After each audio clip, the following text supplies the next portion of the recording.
حضرت صفیہ نے اپنی صفائی دے دی، حضرت عمر رضی اللہ تعالیٰ عنہ چلے گئے، حضرت صفیہ نے اس لونڈی کو بلایا اور اس سے آگے پوچھا کہ بتا تو نے یہ شکایت میری کیوں کی؟ حضرت عمر رضی اللہ تعالیٰ عنہ سے جواب دیتی ہے کہ مجھے شیطان نے بہکا دیا تھا۔ کیا جواب دیا؟ کہا مجھے شیطان نے بہکا دیا تھا۔ آپ اندازہ کریں، حضرت صفیہ رضی اللہ تعالیٰ عنہ کی لونڈی ہے جو حضرت صفیہ ام المومنین ہیں، لیکن شیطان نے ان کی لونڈی کو بھی نہیں چھوڑا، اس کو بھی بہکانے میں کامیاب ہو گیا۔ ہم اور آپ کون سی کھیت کی مولی ہیں میرے بھائیوں؟ ہم اور آپ کون ہیں؟ اس لیے میرے بھائیوں بہت ہوشیار رہنے کی ضرورت ہے۔ حضرت صفیہ رضی اللہ تعالیٰ، تاریخوں کے اندر یہ واقعہ لکھا ہوا ہے، حضرت صفیہ رضی اللہ تعالیٰ عنہ نے جب اس کا یہ جواب سنا تو فرمایا سن، اب شیطان نے چونکہ تجھے بہکایا تھا تو اب میں ایک کام کرتی ہوں، کہا کہ میں تجھے اللہ کی خاطر آزاد ہی کر دیتی ہوں، میں اور بڑا نیک کام کرتی ہوں اور بڑی نیکی کرتی ہوں، میں تجھے آزاد کر دیتی ہوں۔ اور حضرت صفیہ رضی اللہ تعالیٰ عنہ نے اس اپنی لونڈی کو آزاد کر دیا۔ یہ حال ہے میرے بھائیوں۔ بس میں اپنی بات کو ختم کر رہا ہوں، ایک حدیث سناتا ہوں، اس کے بعد بات ختم کروں گا، میرا وقت بھی ہو گیا ہے۔ شیطان ہمارا دشمن ہے، یہ ہمیشہ ہمیں بہکانے کے چکر میں لگا رہتا ہے اور بہکاتا بھی ہے جیسا موقع پڑتا ہے۔ میرے بھائیوں اور میری بہنوں اچھے طریقے سے سن لینا، حدیث کے اندر آتا ہے کہ جب انسان کھانا کھانے کے لیے بیٹھتا ہے، بڑی آسان اور بڑی مشہور حدیث بتا رہا ہوں، انسان جب کھانا کھانے کے لیے بیٹھتا ہے، ان الشیطان یحضر احدکم، شیطان تمہارے پاس میں حاضر ہو جاتا ہے، عند طعامہ، جب تم کھانا کھانے بیٹھتے ہو تب بھی تمہارے پاس میں آ جاتا ہے، اور جب کھانا شروع کرتے ہو تو سب سے پہلے آپ کو بسم اللہ پڑھنا بھلا دیتا ہے۔ آپ بیٹھے کھانا کھانے کے لیے، آپ بیٹھے پانی پینے کے لیے، آپ کو بسم اللہ پڑھنے کا یاد ہی نہیں ہے، بسم اللہ پڑھنا آپ کو یاد نہیں رہا، اور پورے گھر کا یہ ماحول بن چکا ہے میرے بھائیوں، دسترخوان لگا ہوا ہے، سارے لوگ کھانا کھانے کے لیے بیٹھے ہیں، باپ بھی بیٹھا ہے، ماں بھی بیٹھی ہے، بچے بھی بیٹھے ہیں، سارے کے سارے بیٹھے ہیں، نہ باپ نے بسم اللہ پڑھا، نہ ماں نے بسم اللہ پڑھا، نہ گھر کے اندر اولاد نے بسم اللہ پڑھا، اور اگر ماں باپ نے پڑھ بھی لیا تو ان کو یہ خواہش نہیں ہے، ان کو یہ دھیان نہیں ہے کہ اپنے بچوں سے بھی کہہ دوں کہ بیٹا بسم اللہ پڑھ کر کھانا کھاؤ۔ کھانا بھی نہیں چھوڑتا، اگر دروازہ بسم اللہ کر کے بند نہ کیا جائے تو گھر کے اندر داخل ہو جاتا ہے، اگر آپ بسم اللہ کر کے گھر کے اندر داخل نہ ہوں تو آپ کے ساتھ میں آ جاتا ہے، یہاں تک کہ حدیث کے اندر آتا ہے کہ رات بھی آپ کے گھر ہی میں گزارتا ہے۔ آپ اندازہ کریں، اس لیے میرے بھائیوں بہت بچ کے رہنے کی ضرورت ہے۔ جو باتیں پیارے نبی صلی اللہ علیہ وسلم نے بتائی ہیں، جو حدیثیں پیارے نبی صلی اللہ علیہ وسلم نے بتائی ہیں، اور جو دعائیں پیارے نبی صلی اللہ علیہ وسلم نے بتائی ہیں، ان سب کو پڑھتے رہیے، ورنہ یاد رکھیے اللہ تعالیٰ نے صاف فرما دیا انہ لکم عدو مبین، یہ تمہارا کھلا ہوا دشمن ہے۔ یا ایھا الذین آمنوا ادخلوا فی السلم کافہ وَلَا تَتَّبِعُوا خُطُوَاتِ الشَّيْطَانِ إِنَّهُ لَكُمْ عَدُوٌّ مُبِينٌ۔ جناب صدر محترم، اسٹیج پر تشریف فرما معزز علماء اکرام، دور اور پاس سے تشریف لائے محترم سامعین، نوجوان ساتھیوں، پیارے بچوں اور پردہ نشین خواتین، وقت بہت زیادہ ہو چکا ہے اور مجھے بھی بتا دیا گیا ہے کہ مجھے کتنی دیر بولنا ہے، تو سیدھے اپنے ٹاپک پر آتے ہیں۔ خطبہ مسنونہ کے بعد قرآن کریم کی جو آیت کریمہ میں نے آپ لوگوں کے سامنے پڑھی ہے، پہلے اس کا ترجمہ کرتے ہیں اور اسی آیت کریمہ کے حوالے سے کچھ باتیں انشاءاللہ آپ کے سامنے رکھی جائیں گی۔ اللہ رب العالمین ارشاد فرماتا ہے یا ایھا الذین آمنوا ادخلوا، یا ایھا الذین آمنوا ادخلوا فی السلم کافہ، اے ایمان والو اسلام کے اندر پورے کے پورے داخل ہو جاؤ۔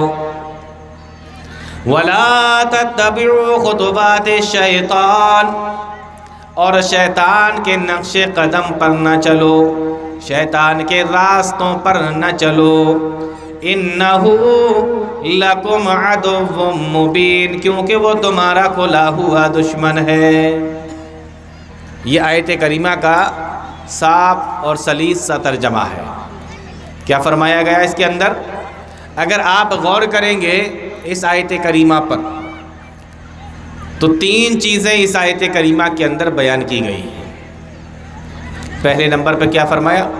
یا ایھا الذین آمنوا ادخلوا فی السلم کافہ، اے ایمان والو اسلام کے اندر پورے طور سے داخل ہو جاؤ۔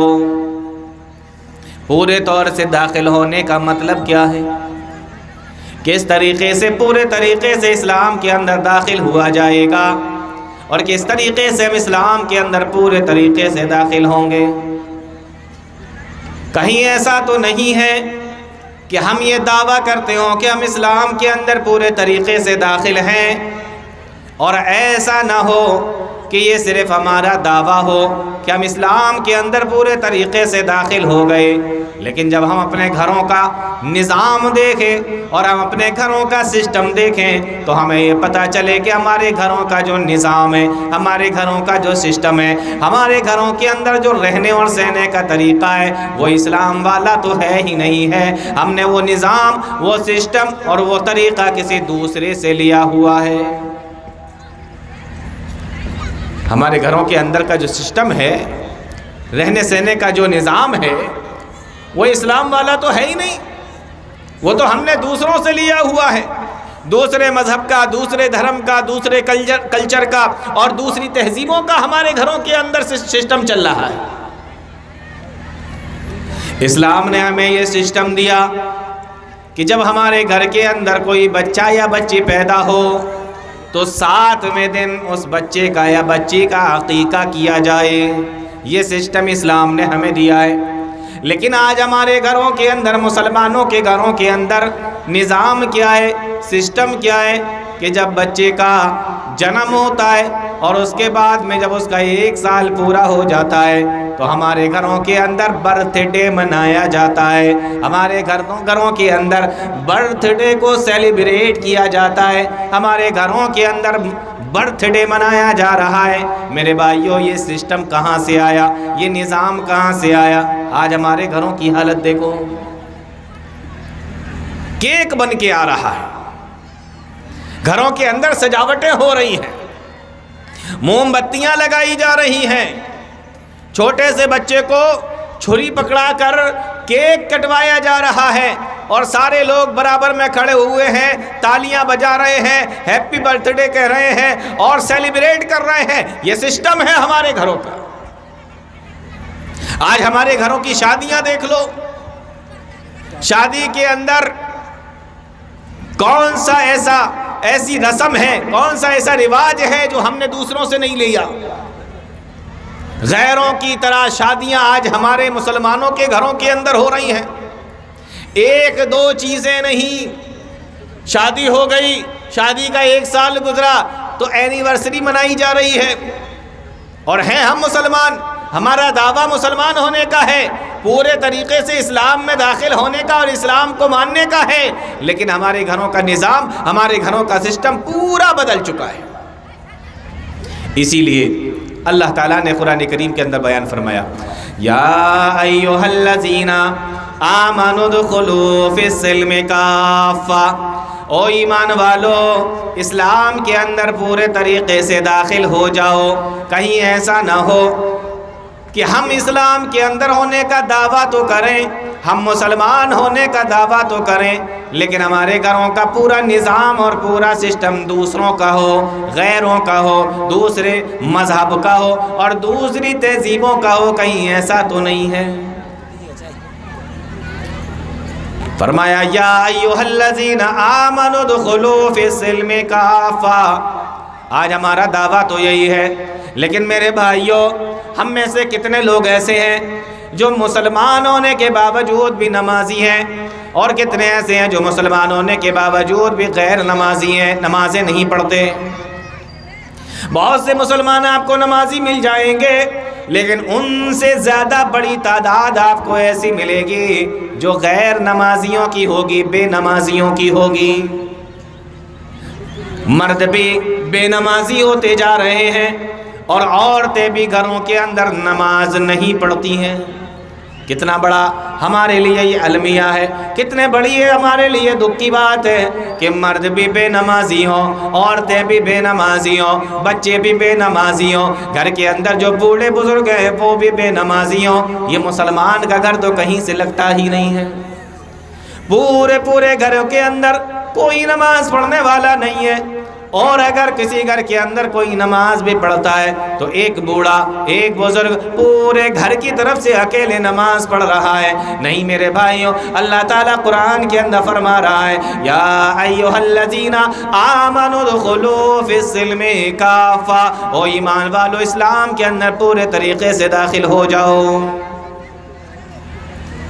مسجدیں دیکھیں ویران ہیں، کھیل کے میدان دیکھیں آباد ہیں، اور ایسی محفلیں جہاں اسلام کے خلاف چیزیں ہو رہی ہوں وہاں پر آپ کو بھیڑ ملے گی، تعداد ملے گی، اور ایسی مجلسیں جہاں پر اسلام کی بات چل رہی ہو وہاں پکڑ کر بلایا جائے، اعلان کر کے بلایا جائے، پھر بھی لوگ سننے کے لیے نہیں آ رہے ہیں۔ دعویٰ دیکھیں ہمارا کہ ہم مسلمان ہیں۔ کیا فرمایا؟ یا ایھا الذین آمنوا ادخلوا فی السلم کافہ، او لوگو اسلام کے اندر پورے طریقے سے داخل ہو جاؤ۔ تو بڑی تعداد تو ایسی ہے کہ پورا کا پورا گھر بے نمازی ہے۔ مسجدوں کے اندر جا کر دیکھو، اتنی بڑی بڑی مسجدیں ہم بنا لیتے ہیں، لیکن مسجدوں کے اندر ایک صف ہے، بس وہی اتنے ہی نمازی ہیں۔ لوگ ایسا بھی نہیں ہے کہ لوگوں کے پاس میں ٹائم نہیں ہے۔ ہم نے خود دیکھا، ادھر مسجد کے اندر نماز ہو رہی ہے اور ادھر باہر بیٹھے ہوئے باتیں کر رہے ہیں، ادھر مسجد میں نماز ہو رہی ہے اور ادھر باہر بیٹھ کر اپنا موبائل چلا رہے ہیں۔ ہم نے ایسے لوگوں کو بھی دیکھا، ادھر مسجد میں نماز ہو رہی ہے اور مسجد کے برابر میں اگر کوئی میدان ہے تو وہاں پر میچ کھیل رہے ہیں، کرکٹ کھیل رہے ہیں، فٹ بال کھیل رہے ہیں اور دوسرے کھیلوں کو کھیل رہے ہیں، لیکن مسجد کے اندر نماز پڑھنے کے لیے نہیں آ رہے ہیں۔ ایسے لوگوں کو بھی دیکھا گیا۔ گھروں کے اندر عورتوں کا کہ یہ معاملے بھی سامنے آئے کہ روزانہ جب شام کا وقت ہوتا ہے تو یہ اپنے موبائل کے اندر ٹی وی اور موبائل میں سیریل اور ٹی وی میں سیریل دیکھتی ہیں، ٹائم سے دیکھتی ہیں۔ جب ٹائم ہو جاتا ہے تو سیریل دیکھتی ہیں، ناٹک دیکھتی ہیں، موبائل چلانے کا ان کے پاس میں ٹائم ہے، ہر چیز کا ان کے پاس میں ٹائم ہے، لیکن عورتوں کو نماز پڑھنے کا ٹائم نہیں ہے۔ یا ایھا الذین آمنوا ادخلوا فی السلم کافہ، اسلام کے اندر پورے طریقے سے داخل ہو جاؤ۔ اب جو نمازی ہیں نماز پڑھنے کے لیے مسجد میں گئے، وضو بنایا، بسم اللہ پڑھا، وضو بنایا، اس کے بعد مسجد میں جب داخل ہوئے، داخل ہونے کی دعا بھی پڑھی، اور جب مسجد کے اندر پہنچ گئے تو وہاں پر جا کر نماز بھی پڑھی، اور نماز پڑھتے میں اللہ تعالیٰ کا ذکر کیا، قرآن کریم جو یاد تھا اس کو بھی پڑھا، جو صورت یاد تھی نماز کے اندر وہ بھی پڑھی، اور جو نماز کے اندر پڑھی جانے والی دعائیں ہیں اس کو بھی پڑھا۔ اللہ اللہ کر رہے ہیں، مسجد کے اندر بیٹھے ہیں، نماز ختم ہو گئی، اس کے بعد بھی مسجد میں بیٹھے ہیں، سبحان اللہ، الحمدللہ، استغفر اللہ، اللہ اکبر، لا الہ الا اللہ، یا جو بھی ذکر اذکار کرنا چاہتے ہیں وہ وہاں پر بیٹھ کر کرتے ہیں، دعائیں مانگنا چاہتے ہیں تو دعائیں بھی مانگتے ہیں، اور قرآن کریم کی تلاوت اگر کرنا چاہتے ہیں تو قرآن کریم کی تلاوت بھی کرتے ہیں۔ یہ سارا سب کچھ کہاں ہو رہا ہے؟ مسجد کے اندر ہو رہا ہے۔ اب نماز ختم ہو گئی، ذکر و اذکار ختم ہو گیا، اب مسجد سے ان کو نکلنا ہے تو نکلنے کی دعا بھی پڑھ لی۔ عام طور پہ لوگوں کو یاد نہیں رہتا کہ مسجد کے اندر جب جانا ہے تو دعا پڑھ کے داخل ہونا ہے، اللہم افتح لی ابواب رحمتک، اے میرے پروردگار میرے لیے تو اپنے رحمت کے دروازے کھول دے۔ بڑی چھوٹی سی دعا ہے، لیکن مسجد کے اندر داخل ہونے کے وقت میں اس دعا کو پڑھنا ہے۔ اللہ کی قسم اگر اس دعا کا مطلب سمجھ جاؤ میرے بھائیو تو تمہارے رونگٹے کھڑے ہو جائیں گے۔ کیا فرمایا؟ اللہم افتح لی ابواب رحمتک، اے اللہ میرے لیے تو اپنے رحمت کے دروازے کھول دے۔ بڑے تعجب کی بات ہے، اس کے علاوہ کوئی اور دعا بھی بتائی جا سکتی تھی، لیکن پیارے نبی صلی اللہ علیہ وسلم نے یہی دعا بتائی۔ یہ چھوٹی سی دعا ہے، مختصر سی دعا ہے، اس دعا کو پڑھ کر مسجد کے اندر داخل ہونا ہے۔ میرے بھائیو کیا مطلب ہے اس کا؟ اے اللہ تو میرے لیے اپنے رحمت کے دروازے کھول دے۔ جب آپ مسجد کے اندر داخل ہوتے ہیں یہ دعا پڑھتے ہیں، ترجمہ میں نے اس کا آپ کو بتا دیا، لیکن یہ کیوں پڑھتے ہیں؟ یہ اس لیے پڑھتے ہیں کہ آپ اللہ تعالیٰ سے یہ دعا کر رہے ہیں، اے میرے پروردگار، ہم نے اپنے گناہوں کی وجہ سے، اپنی غلطیوں کی وجہ سے، اپنے گناہوں کی وجہ سے تیری رحمت کے جن دروازوں کو بند کر لیا، اور جن رحمت کے دروازوں کو پروردگار تو نے ہماری غلطیوں کی وجہ سے، ہمارے گناہوں کی وجہ سے بند کر دیا ہے، اے میرے پروردگار ان رحمت کے دروازوں کو تو ہمارے لیے کھول دے۔ مسجد کے باہر تھے، بہت گناہ کر رہے تھے، اب مسجد کے اندر آ رہے ہیں، مسجد کے اندر تیری عبادت مجھے کرنا ہے، اے میرے پروردگار تو میرے لیے اپنے نعمت کے دروازے کھول دے۔ یہ دعا پڑھ کے ہم اندر داخل ہوتے ہیں، اور جب نماز پڑھ کر عبادت کر کر ذکر و اذکار کر کے جب باہر نکلتے ہیں تو پھر دعا پڑھتے ہیں، اللہم انی اسألک من فضلک، اے میرے پروردگار اب ہم عبادت کر کے مسجد سے باہر جا رہے ہیں، اے اللہ تو اپنے فضل کے، اپنے رحمتوں کے، اے اللہ میں تجھ سے سوال کر رہا ہوں، اللہم انی اسألک من فضلک، تو اپنا فضل عطا فرما، اپنی رحمتیں عطا فرما، اپنی نعمتیں عطا فرما، اے اللہ تو میرے اوپر اپنا انعام و احسان نازل فرما۔ یہ دعا پڑھ کے ہم مسجد سے باہر نکل رہے ہیں، دعا پڑھی رحمت کی دعا کی، جب باہر نکلے تو اللہ سے روزی روٹی، اس کا فضل، اس کا انعام، اس کا احسان سب مانگ کر نکل رہے۔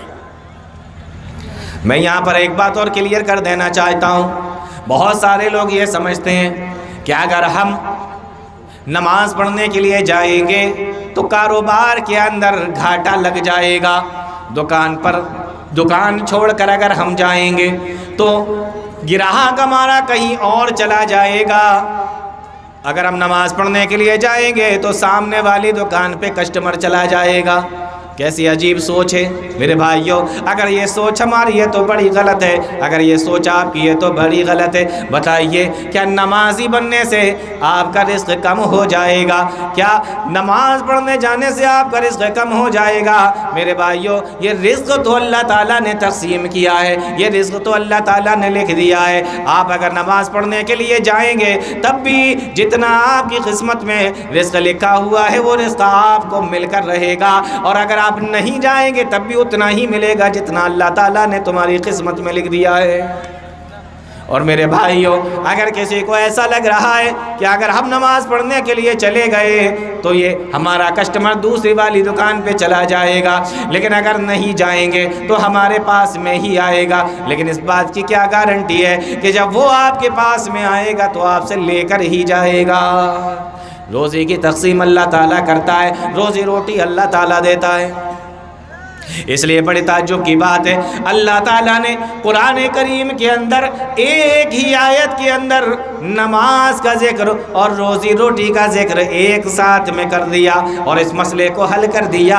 او میرے بندو، او دنیا کے اندر رہنے والوں سنو، لا نسألک رزقا، اللہ تعالیٰ قرآن کریم کے اندر فرما رہا ہے وَأَمُرْ أَهْلَكَ بِالصَّلَاةِ وَاسْتَبِرْ عَلَيْهَا لا نسألک رزقا۔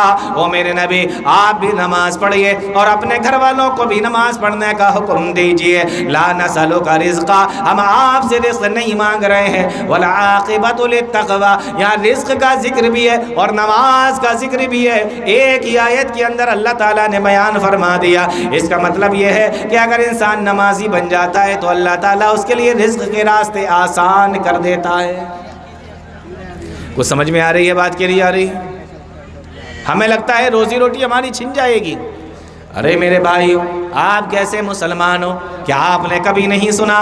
کیا آپ کو یہ حدیث کبھی بتائی نہیں گئی کہ جب بچہ اپنے ماں کے پیٹ میں ہوتا ہے اور 4 مہینے پورے کر لیتا ہے، اللہ تعالیٰ آسمان سے ایک فرشتہ نازل کرتا ہے اور فرشتوں کو یہ حکم دیتا ہے، فرشتوں کو یہ حکم دیتا ہے کہ میرے اس بندے کے لیے 4 چیزوں کو لکھ دو، 4 چیزیں اس کے لیے لکھ دو۔ وہ 4 چیزیں اس کے لیے لکھی جاتی ہیں۔ فرشتہ پوچھتا ہے پروردگار کیا لکھوں؟ میرے بھائیوں، سب سے پہلے جو چیز لکھی جاتی ہے، حدیث کے اندر آتا ہے رزقہ، سب سے پہلے اس کی روزی روٹی کو لکھا جاتا ہے۔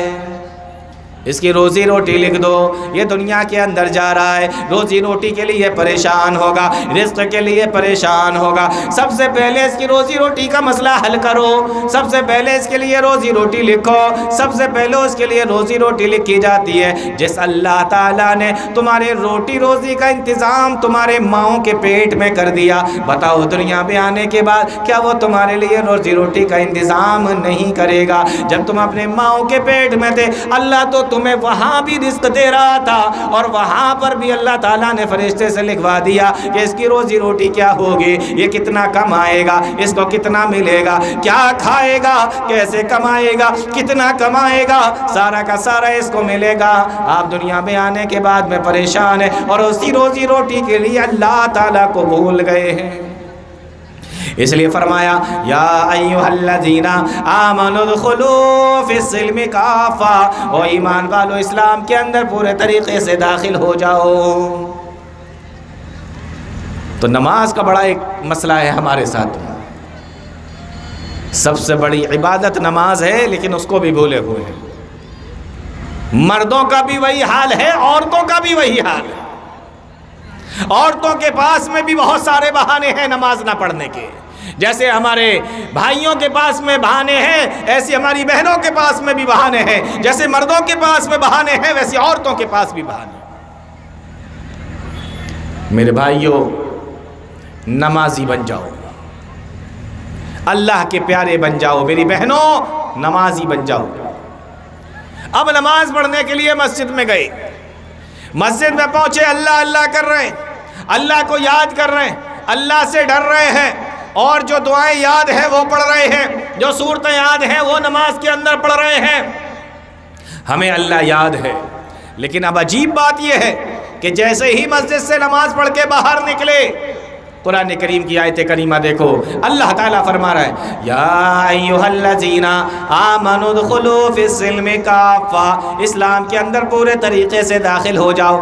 اب کہیں ایسا نہ ہو کہ آپ جب مسجد کے اندر تھے تو آپ کو اللہ یاد تھا، جب آپ مسجد کے اندر تھے تو اللہ کا ذکر کر رہے تھے، جب آپ مسجد کے اندر تھے تو اللہ کو یاد کر رہے تھے، اللہ اللہ کر رہے تھے، لیکن جیسے ہی مسجد کے باہر نکلے اب آپ کو اللہ یاد ہی نہیں ہے۔ آپ کاروبار میں پہنچے، اب آپ کو اللہ یاد ہی نہیں ہے۔ آپ اپنی دکان کے اندر پہنچے، آپ اپنے کاروبار میں لگے، آپ اپنی تجارتوں کے اندر لگے، اب آپ کو یاد نہیں رہا کہ ہم نے کس کی عبادت کی تھی، ہم مسجد میں کیوں گئے تھے، ہمارا پروردگار کون ہے۔ اب آپ کاروبار میں لگ گئے، اب حلال بھی چل رہا ہے، حرام بھی چل رہا ہے، جھوٹ بھی چل رہا ہے، مکاری بھی چل رہی ہے، دھوکہ بھی چل رہا ہے، جھوٹی تسمیں بھی چل رہی ہے، ملاوٹیں بھی چل رہی ہیں۔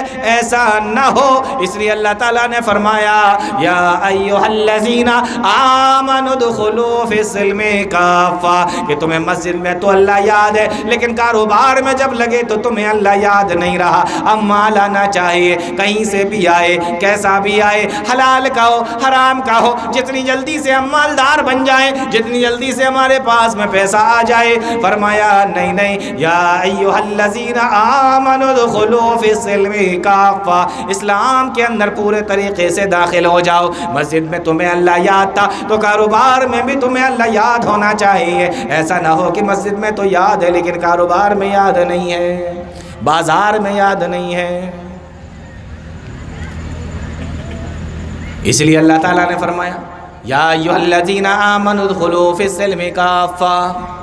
اور ایسا بھی نہ ہو کہ جب ہم سے بات کی جائے اور ہم کسی سے بحث کریں، اور ہم جب کسی سے بات کریں تو ہم اپنے آپ کو اطاعت رسول کا دعویٰ کریں، ہم ڈھنڈورا یہ پیٹے ہیں کہ ہم رسول کے ماننے والے ہیں، ہم رسول کے فرما بردار ہیں، ہم رسول کی اطاعت کرنے والے ہیں، ہمیں رسول نے جو بتایا اس کو ماننے والے ہیں۔ لیکن ایسا نہ ہو کہ ہم ڈھنڈورا تو یہ پیٹتے ہو کہ ہم اطاعت رسول کرتے ہیں، ہم رسول کو مانتے ہیں، رسول کی باتوں کو مانتے ہیں، لیکن کہیں ایسا نہ ہو کہ ہم بدعتیوں والے کام کر رہے ہو، ہم بدعتوں کے اندر مبتلا ہو چکے ہو، ہمارے گھروں کے اندر بدعتیں آ چکی ہے، ہمارے گھروں کے اندر بدعتیں آ گئی ہوں، کہیں ایسا بھی نہ ہو کہ ہم اطاعت رسول کا ڈھنڈورا تو پیٹے ہیں لیکن ہمارے کام بدعتوں والے ہو رہے ہو، بدعتیوں والے کام تو کم سے کم ہم نہ کر رہے ہوں۔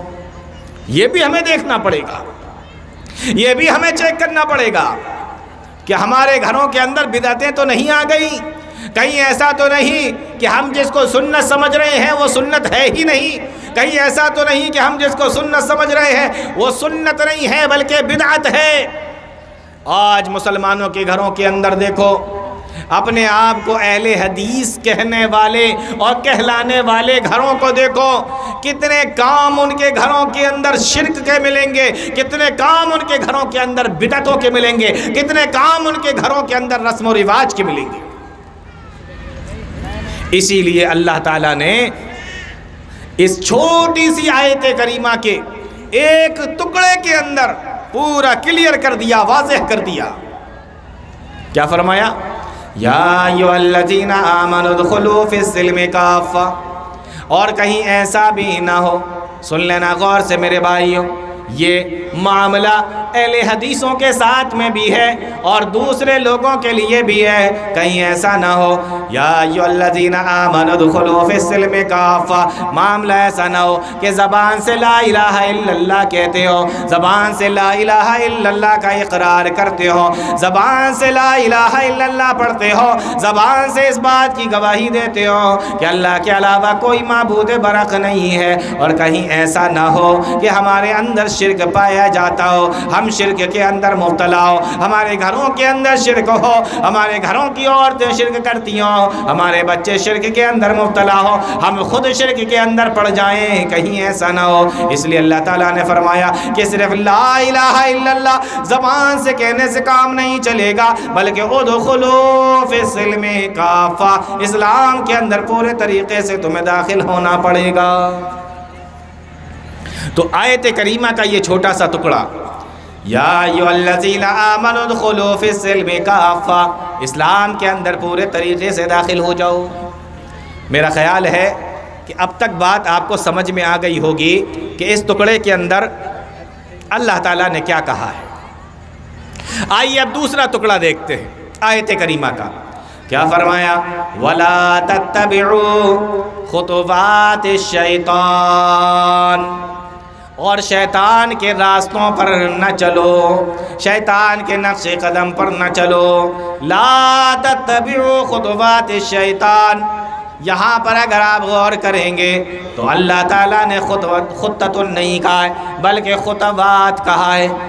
اللہ تعالیٰ نے یہاں پر جمع استعمال کیا ہے، بہووچن استعمال کیا ہے، اس سے پتہ یہ چلتا ہے کہ شیطان کے راستے بہت ہیں، شیطان کے بہکانے کے راستے بہت ہیں، شیطان کے راستے بہت زیادہ ہیں، اور اللہ کا صرف ایک راستہ ہے جس کو ہم اپنی نمازوں کے اندر پڑھتے ہیں اور اللہ تعالیٰ سے دعا بھی کرتے ہیں، اہدنا الصراط المستقیم، اے اللہ مجھے سیدھے راستے پر چلا، اے اللہ مجھے سیدھے راستے پر چلا۔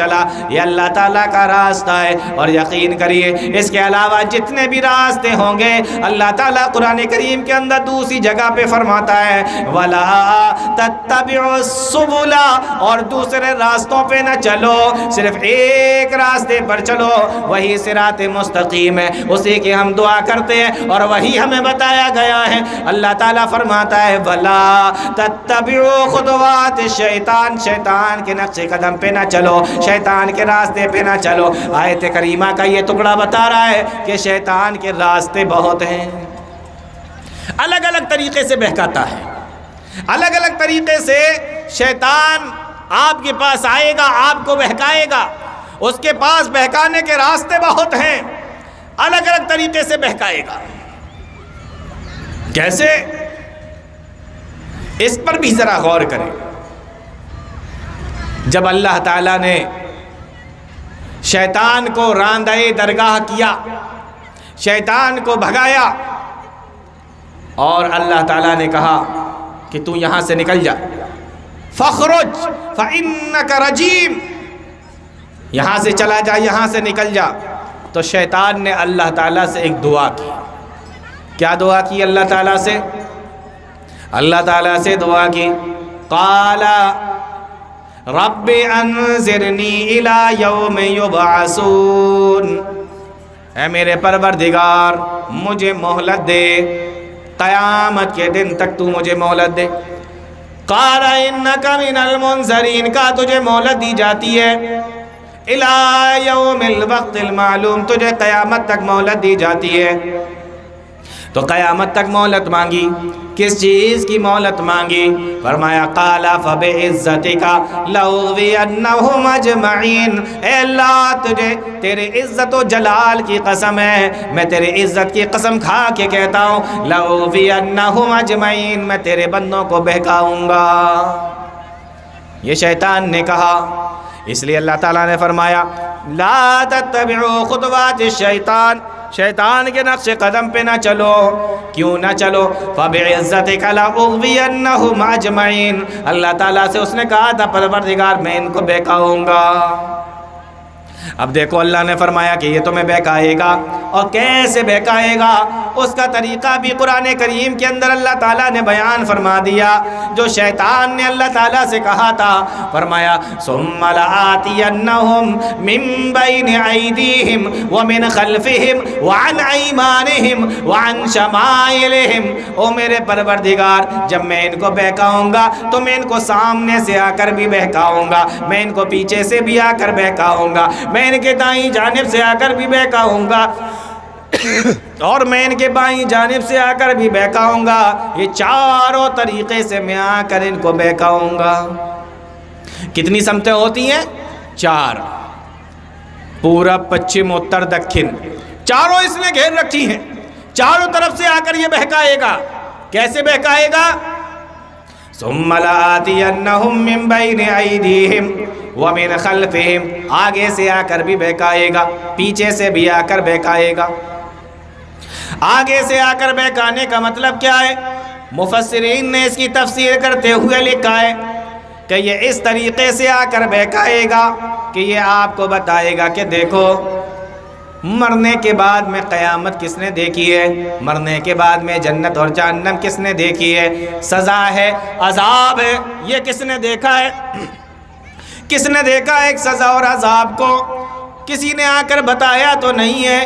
اس لیے دنیا کے اندر جو بھی کرنا ہے کرتے جاؤ، ہمیں نہیں معلوم کیا کرنا ہے، چھوٹی سی زندگی ملی ہے، جتنے مزے لے سکو لو، جتنا عیش کر سکو کرو، جو کرنا ہے کرو، کسی کو نہیں معلوم ہے، کسی نے آ کر آج تک بتایا نہیں کہ قبر کے اندر عذاب کتنا ہوتا ہے۔ جو بھی گیا دنیا سے اس نے آ کر بتایا نہیں کہ اسے جنت میں ڈالا گیا ہے یا جہنم میں ڈالا گیا۔ یعنی قیامت کے تعلق سے انسان کے دلوں کے اندر شک شبے ڈالے گا، قبر عذاب قبر کے تعلق سے انسان کے دلوں کے اندر شک شبے ڈالے گا، جنت اور جہنم کے تعلق سے انسان کے اندر شک شبے ڈالے گا۔ اس لیے میرے بھائیوں، آج کتنے مسلمان ایسے ہیں جو عذاب قبر کو نہیں مانتے، اور کتنے مسلمان ایسے ہیں جو جنت اور جہنم کے تعلق سے بھی شک و شبے کے اندر گرفتار ہیں۔ کیوں؟ اس لیے ثم لآتینہم من بین ایدیہم، کیونکہ شیطان نے کہہ رکھا ہے اللہ تعالیٰ سے کہ میں ان کو آگے سے آ کر بھی بہکاؤں گا، ومن خلفہم، اور پیچھے سے آ کر بھی بہکاؤں گا۔ یہ پیچھے سے آ کر بہکانے کا کیا مطلب ہے؟ مفسرین نے لکھا ہے کہ وہ دنیا کے حوالے سے تمہارے دلوں کے اندر باتیں ڈالے گا کہ دیکھو یہ تمہارے بیوی بچے ہیں، یہ تمہارے گھر والے ہیں، یہ تمہارے کاروبار ہیں، یہ تمہاری فیکٹریاں اور کارخانے ہیں، ان کو چھوڑ کر تم کیا اللہ اللہ کرنے میں لگے ہوئے ہو۔ اس طریقے سے تمہیں بہکائے گا کہ یہ تمہاری دنیا ہے، یہ تمہاری زندگیاں ہیں، یہ تمہارے گھر ہیں، یہ تمہاری دکانیں ہیں، یہ تمہارے مکان ہیں، ان پر خیال رکھو، ان کا دھیان رکھو، اپنے بیوی بچوں کا دھیان رکھو۔ یہ اللہ اللہ تو تم بعد میں بھی کر لو گے، یعنی دنیا کے حوالے سے تمہیں وہ بہکائے گا۔ اور دائیں سے آ کر بہکانے کا مطلب مفسرین نے لکھا ہے کہ وہ تمہیں نیک اعمال نہیں کرنے دے گا، اور اگر نیک اعمال کر بھی لوگے تو ریاکاری کے اندر مبتلا کر دے گا یا تکبر کے اندر مبتلا کر دے گا۔ اور بائیں جانب سے آ کر بہکانے کا مطلب یہ ہے کہ گناہوں کو بہت ہلکا کر کے دکھائے گا، گناہوں کو بہت اچھا بنا کر دکھائے گا۔ آپ کا من کرے گا کہ آپ گناہوں کو کریں، اور آپ گناہ کرنے کے بعد یہ سمجھیں گے کہ آپ نے کوئی گناہ نہیں کیا، اور اگر کیا بھی ہے تو کوئی ہلکا سا گناہ ہے، اللہ تعالیٰ معاف کر دے گا۔ ایسے کر کے بہکائے گا چاروں طرف سے۔ فرمایا وَلَا تَتَّبِعُوا خُطُوَاتِ الشَّيْطَانِ، او میرے بندو شیطان کے نقش قدم پہ نہ چلنا، شیطان کے راستوں پہ نہ چلنا۔ پھر آگے اللہ تعالیٰ نے فرمایا إِنَّهُ لَكُمْ عَدُوٌّ مُّبِينٌ، بے شک شیطان تمہارا کھلا ہوا دشمن ہے۔ إِنَّهُ لَكُمْ عَدُوٌّ مُّبِينٌ، بے شک شیطان تمہارا کھلا ہوا دشمن ہے۔ کس طریقے کا دشمن ہے؟ یہ ایسا دشمن ہے، کبھی کبھی ایسا ہوتا ہے کہ انسان اپنے دشمنوں کے اندر چلا جاتا ہے، دشمن اس کو پکڑ لیتے ہیں، لیکن جب انسان معافی مانگتا ہے دشمنوں سے، کبھی تو ایسا ہوتا ہے کہ وہ دشمن پکڑ کر اس کو مار دیتے ہیں، اور کبھی ایسا ہو جاتا ہے کہ اللہ تعالیٰ دشمن کے دل کے اندر رحم ڈال دیتا ہے، اور وہ دشمن ہونے کے باوجود بھی اپنے دشمن کو چھوڑ دیتا ہے۔ انسان کو پکڑ لے تو کبھی کبھی رحم آ جاتا ہے اور چھوڑ دیا جاتا ہے، لیکن یہ ایسا دشمن ہے کہ اس کے دل کے اندر رحم نہیں آتا، یہ انسانوں پر رحم نہیں کھاتا، اس کے دل کے اندر رحم نہیں آتا، یہ آپ کو نہیں چھوڑے گا، آپ کی دنیا بھی برباد کر دے گا اور آخرت کو بھی برباد کر دے گا، یہ آپ کو نہیں چھوڑے گا۔ اس کے دل کے اندر کوئی رحم نہیں آتا، کوئی ترس نہیں آتا۔ اور کبھی کبھی ایسا بھی ہوتا ہے کہ انسان جب اپنے دشمنوں کے اندر چلا جاتا ہے، دشمن اس کو پکڑ لیتے ہیں، دشمن جب اس کو پکڑ لیتے ہیں تو دشمن اس سے کہتے ہیں کہ اگر تیرے پاس میں مال ہو تو مال مجھے دے دے، ہم تجھے چھوڑ دیں گے۔ تو جان چھڑانے کی قیمت بھی طے ہو جاتی ہے اور انسان کو چھوڑ دیا جاتا ہے، مال دے کر وہ اپنے آپ کو چھڑا لیتا ہے، جتنا بھی مال ہوتا ہے دے دیتا ہے اور پھر اس کو چھوڑ دیا جاتا ہے۔ لیکن شیطان اتنا خطرناک دشمن ہے کہ اس کو تمہارے مال کی کوئی ضرورت نہیں ہے، تم اس کو مال دو گے تب بھی یہ تمہیں نہیں چھوڑے گا، اس کو مال کی کوئی ضرورت نہیں ہے، یہ ایسا دشمن ہے کہ جو مال سے بھی تمہیں نہیں چھوڑے گا۔ اس لیے اللہ تعالیٰ نے صاف فرما دیا إِنَّهُ لَكُمْ عَدُوٌّ مُّبِينٌ، بے شک شیطان تمہارا کھلا ہوا دشمن ہے، یہ ترس نہیں کھاتا، یہ رشوت نہیں لیتا، یہ مال نہیں لیتا، اس کے چنگل میں جب آپ پھنس جائیں گے تو یہ آپ کو ہلاک کر کے چھوڑے گا، برباد کر کے چھوڑے گا۔ ایک اور چیز اللہ تعالیٰ نے بیان فرمائی کہ یہ تمہارا کھلا ہوا دشمن ہے، لیکن آپ دیکھیں کہ ہمیں دکھتا نہیں ہے۔ کیوں نہیں دکھتا ہے؟ فرمایا إِنَّهُ يَرَاكُمْ هُوَ وَقَبِيلُهُ مِنْ حَيْثُ لَا تَرَوْنَهُمْ، یہ تمہیں دیکھتا ہے، اس کے سارے کنبے قبیلے والے تمہیں دیکھتے ہیں، لا ترونہم، مگر تم ان کو دیکھ نہیں سکتے۔ اور میرے بھائیو یہ بات آپ کو معلوم ہے کہ اگر آپ کے سامنے دو دشمن ہو، ایک ایسا دشمن جو دکھائی دے رہا ہے اور ایک ایسا دشمن جو دکھائی نہیں دے رہا ہے، تو ان دونوں میں سے کون سا زیادہ خطرناک ہوگا؟ کون سا والا زیادہ خطرناک ہوگا، جو دشمن دکھائی دے رہا ہے یا جو دشمن دکھائی نہیں دے رہا ہے؟ عقل مند انسان اس بات کو اچھے طریقے سے سمجھتے ہیں کہ وہ دشمن زیادہ خطرناک ہے جو دشمن دکھائی نہیں دے رہا ہے۔ تو یہ ایسا دشمن ہے کہ یہ دکھائی نہیں دیتا، جب دکھائی نہیں دیتا تو اس سے بچنا بھی بہت مشکل ہے، یہ ایسے گھیر کے رکھتا ہے۔ کیا فرمایا اللہ تعالیٰ نے؟ إِنَّهُ لَكُمْ عَدُوٌّ مُّبِينٌ، بے شک وہ تمہارا کھلا ہوا دشمن ہے۔ اس شیطان کے حوالے سے ایک بات اور اچھے طریقے سے سمجھ لیجیے، اس کو بھی اللہ تعالیٰ نے قرآن کریم کے اندر بیان فرمایا۔ کیا فرمایا؟ اگر تمہاری کسی سے دشمنی ہو جائے، اگر تمہارا کسی سے کوئی جھگڑا ہو جائے، کوئی دشمنی تم سے ہو جائے، اللہ تعالیٰ کا قرآن کہتا ہے ادفع باللتی ہی احسن السیئہ، تم برائی کا بدلہ اچھائی کے ساتھ میں دینا، تم ان کے ساتھ میں اچھا سلوک کرنا، تم ان کے ساتھ میں اچھے طریقے سے پیش آنا۔ ادفع باللتی ہی احسن السیئہ، برائی کا بدلہ اچھائی کے ساتھ میں دو۔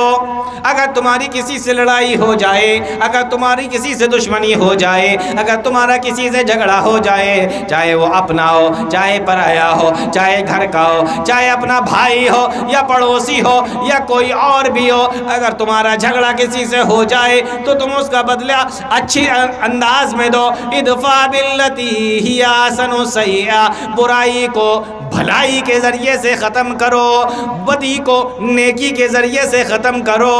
اس سے کیا ہوگا؟ فرمایا فَإِذَا الَّذِي بَيْنَكَ وَبَيْنَهُ عَدَاوَةٌ كَأَنَّهُ وَلِيٌّ حَمِيمٌ، جب برائی کا بدلہ اچھائی سے دو گے، بدی کا بدلہ نیکی کے ساتھ میں دو گے، برائی کا بدلہ اچھائی کے ساتھ میں دو گے، فرمایا اگر وہ تمہارا جانی دشمن بھی ہوگا وہ تمہارا جگری دوست بن جائے گا۔ فَإِذَا الَّذِي بَيْنَكَ وَبَيْنَهُ عَدَاوَةٌ كَأَنَّهُ وَلِيٌّ حَمِيمٌ، وہ تمہارا دوست بن جائے گا اور تمہارا جگری دوست بن جائے گا۔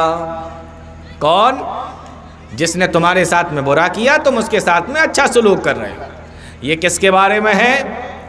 یہ ہمارے ان لوگوں کے بارے میں ہے جن کا آپس میں کوئی جھگڑا ہو جاتا ہے، دشمنیاں ہو جاتی ہیں۔ لیکن اللہ کا قرآن سنو، کیا فرمایا اللہ تعالیٰ نے؟ یہ انسانوں کے بارے میں ہے، لیکن جب شیطان کی باری آئی تو اللہ تعالیٰ نے کیا فرمایا؟ وہ غور سے سن لینا اور یہ چیز یہاں سے لے کے جانا۔ کیا فرمایا اللہ تعالیٰ نے؟ ان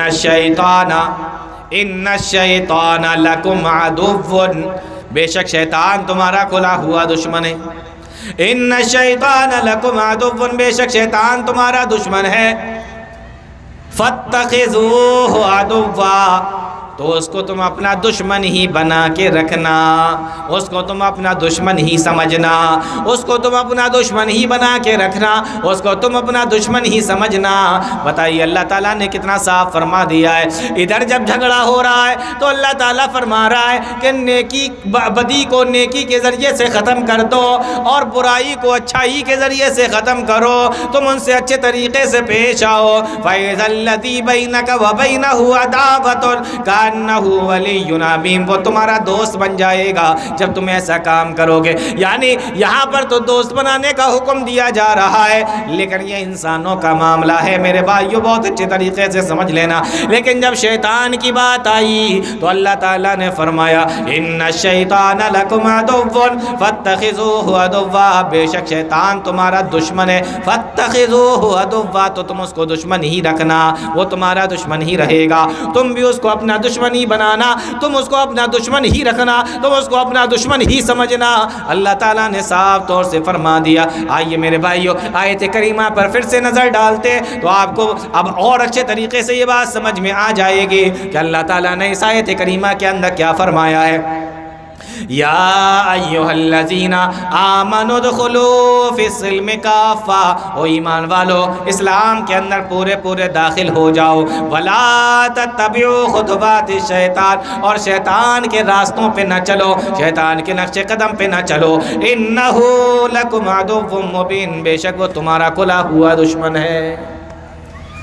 بات واضح ہو گئی؟ آیت کریمہ کا مطلب سمجھ میں آ گیا کہ کیا فرمایا اللہ رب العالمین نے اس آیت کریمہ کے اندر؟ چلیے ایک دو چیزیں اور بتاتے ہیں پھر بات ختم کریں گے۔ شیطان کی دشمنی دیکھیے، پیارے نبی صلی اللہ علیہ وسلم کی زوجہ محترمہ ام المؤمنین حضرت حفصہ رضی اللہ تعالی عنہا، ام المؤمنین حضرت حفصہ رضی اللہ تعالی عنہا، حضرت عمر فاروق رضی اللہ تعالیٰ عنہ کا دور ہے۔ ایک بار ام المومنین حضرت حفصہ رضی اللہ تعالیٰ عنہا کی ایک لونڈی تھی، وہ حضرت عمر رضی اللہ تعالیٰ عنہ کے پاس آئی اور حضرت عمر رضی اللہ تعالیٰ عنہ کے پاس میں آ کر اس نے کہا کہ جو میری مالکن ہے، بتائیے مالکن کون تھی؟ ام المومنین، مومنوں کی ماں، پیارے نبی صلی اللہ علیہ وسلم کی زوجہ محترمہ حضرت صفیہ رضی اللہ تعالیٰ عنہ ام المومنین ہیں، مسلمانوں کی ماں ہیں، پیارے نبی کی زوجہ محترمہ ہیں، حضرت صفیہ رضی اللہ تعالیٰ عنہ۔ حضرت صفیہ کی لونڈی ہے، حضرت عمر رضی اللہ تعالیٰ عنہ کے پاس آئی، اور حضرت عمر رضی اللہ تعالیٰ عنہ اس وقت مسلمانوں کے خلیفہ تھے، مسلمانوں کے بادشاہ تھے۔ آ کر شکایت کر رہی ہے اپنی مالکن کی، حضرت صفیہ کی، اور کیا شکایت کر رہی ہے؟ کہہ رہی ہے کہ ہماری جو مالکن ہیں جن کا نام صفیہ ہے، یہ یہودیوں کے ساتھ بڑا اچھا سلوک کرتی ہیں۔ یہ کیا کرتی ہیں؟ یہودیوں کے ساتھ میں بڑا اچھا سلوک کرتی ہیں۔ حضرت عمر رضی اللہ تعالیٰ عنہ کو معلوم ہوا، آپ آئے اور آ کر پتہ کیا حضرت صفیہ رضی اللہ تعالیٰ عنہ سے کہ ہمیں آپ کے بارے میں اس طریقے کی بات معلوم ہوئی ہے۔ حضرت صفیہ رضی اللہ تعالیٰ عنہ نے فرمایا کہ اگر آپ کو یہ بات معلوم ہوئی ہے تو اس میں کوئی دقت کی بات نہیں ہے، وہ جو یہودی ہیں وہ ہمارے گھر کے ہیں، ہمارے خاندان کے ہیں اور ہمارے قبیلے کے ہیں۔ وہ یہ الگ بات ہے کہ وہ مسلمان نہیں ہوئے، میں مسلمان ہو گئی ہوں، میں نبی کریم صلی اللہ علیہ وسلم کی بیوی ہوں، لیکن وہ ابھی بھی یہودی ہیں۔ لیکن اسلام کا اور پیارے نبی صلی اللہ علیہ وسلم کا یہ فرمان ہے کہ اگر تمہارے والدین یا تمہارے خاندان یا تمہارے رشتہ دار اگر کسی دوسرے دھرم کے بھی ہوں، دوسرے دھرم کے ماننے والے بھی ہوں، تب بھی آپ ان کے ساتھ میں حسن سلوک کرو، وہ میں کرتی ہوں۔ ایک مرتبہ حضرت اسماء رضی اللہ تعالیٰ عنہ پیارے نبی صلی اللہ علیہ وسلم کی جو سالی مبارک ہے، ان کے پاس میں ان کی ماں ان سے ملنے کے لیے آئیں۔ حضرت اسماء مسلمان ہیں اور ماں غیر مسلم۔ حضرت اسماء نے پوچھا اللہ کے نبی صلی اللہ علیہ وسلم سے کہ اللہ کے نبی کیا میں ان کے ساتھ میں کیسا سلوک کروں؟ کہا وہ تیری ماں ہے، تم اس کے ساتھ میں اچھا سلوک کرو۔ یہ اسلام کا یہ نظام ہے، اسلام کا یہ قانون ہے، یہ اصول ہے اسلام کا کہ اگر ماں باپ یا رشتہ دار دوسرے دھرم کے بھی ہوں تب بھی ان کے ساتھ میں نیک سلوک آپ کو کرنا ہے۔ تو اس لونڈی نے آ کر شکایت کری حضرت صفیہ رضی اللہ تعالیٰ عنہ کی۔ یہ آیت کریمہ کے حوالے سے چند باتیں تھیں جو میں نے آپ کے سامنے رکھی۔ اللہ تعالیٰ ہم تمام لوگوں کو نیک عمل کی توفیق عطا فرمائے، قرآن و حدیث کو سمجھنے کی، اس پہ چلنے کی توفیق عطا فرمائے، آمین یا رب العالمین۔ وآخر دعوانا الحمدللہ رب العالمین، والسلام علیکم ورحمۃ اللہ۔